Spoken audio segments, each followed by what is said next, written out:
And I found out very fast that if I used something like cannabis in the correct way, it was extremely beneficial for myself.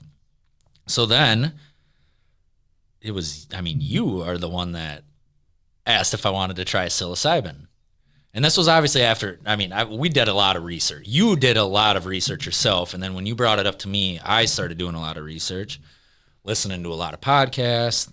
So psilocybin is the psychoactive chemical that's inside of what is known as magic mushrooms. Yes. Yep. Very good. Keep going. Okay. Yeah. So after a lot of research and a lot of soul searching, I guess, I decided to give it a try. I guess with my education background, I'd always been like too far one way of, or I always thought I was too far one way of like always having to be on the science end of it and the research and all of that. But I think there's the other end of the spectrum where like you got to experience shit for yourself. And again, I think you kind of brought that to my attention more. So yeah, it was something I decided I really wanted to try. And it was the worst fucking night of my life to that point, or up to that point. And when I say it was the worst night, it was because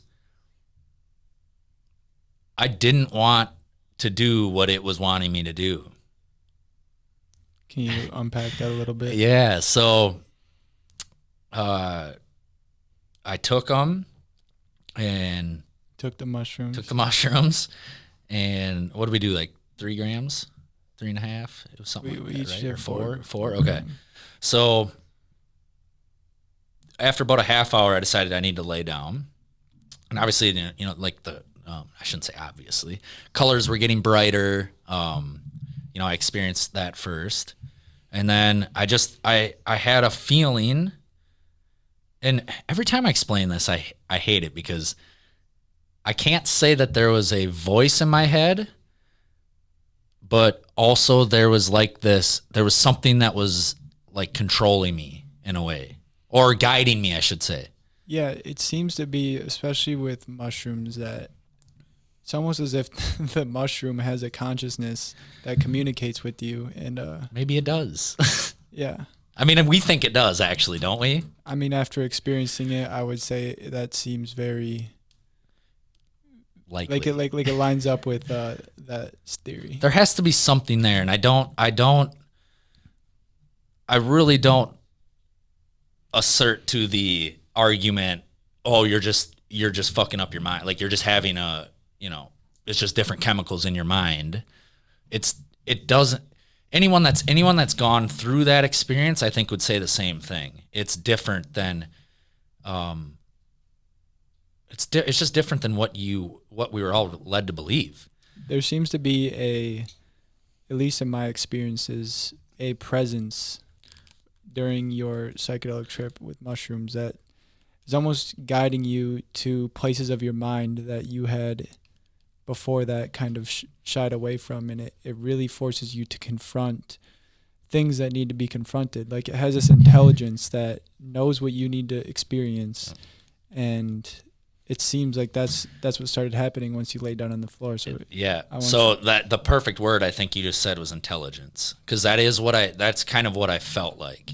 So yeah, so something was just telling me like you got to go lay in your bed. Do you want me to uncover the whole thing? If you're comfortable with it. Well, yeah, I don't care. So basically, I'm laying in my bed, and I close my eyes, and I mean, different things are, I'm hallucinating. Never really happened, but I was definitely seeing shapes and colors in my head when I'd close my eyes, and then, and this was a couple of years ago, so it's hard to think back to the exact, but this guide this intelligence was saying that I was basically telling me I needed to take a deep look into why I was doing the things I was doing, and basically like why I was living my life and like what was the purpose. And I mean, I cried. I was scared. I I researched parts of myself or dove into parts of myself that I've never gone before. And that was the most ego shattering experience I've ever had. Or again, up to that point, right? Because after that, I really had to think for a while. And I would say it didn't really hit me for at least a month or two after. You know, the lingering effects of the psychedelic. What didn't hit you? Just the totality of everything that happened. So, I mean, I think you similar or have the similar reaction where like after you do a psychedelic trip, like the succeeding days after, like you're still trying to process. Okay. Like a lot of shit goes on that in the moment you can't wrap your head around completely, but then in the days and weeks after, and you keep journaling about it and you keep meditating on it and everything like that, that's when you like start getting the answers. And like for me, like, you know, I was training at the time, owned my own business. I was training athletes. I was training people to lose weight, everything, you know. And during the trip, again, this intelligence basically told me, like, don't fucking kid yourself. You think that you're trying to do this to help other people, but you're really not. You're doing this to help yourself. You're not doing this for genuine intention. And it was the biggest shot to my ego. And it actually made me think, like, fuck. Like, you're right, I'm not doing this to help other people. I mean, that was a byproduct, but I was really doing it to be the hero. I was really doing it to get to be the guy, the Tony Robbins-esque figure that, you know, just gets to help everyone, but he gets to be the hero, right? And like that's what I realized. That's really why I wanted to quote unquote help people. So these mushrooms brought you to that awareness. Yeah, I mean, I can't say I'd ever had it before. I always thought that I was doing. I did, and I truly do believe my soul really did want to help people, but I think what the psilocybin brought me the awareness to is this other side, this ego, that although you might be serving your soul with part of it, that's really the secondary. Like you're really serving your ego. And in my opinion, it should be the exact opposite. You're always going to, like working out, for example. If you work out for health and for your mental clarity and your, you know, to get your mind right and everything like that, generally speaking, your body will follow suit. But like I realized I was only working out. I didn't give a shit about how healthy I was only working out to have a good body, like all of the superficial things, right? And so now, like I realized,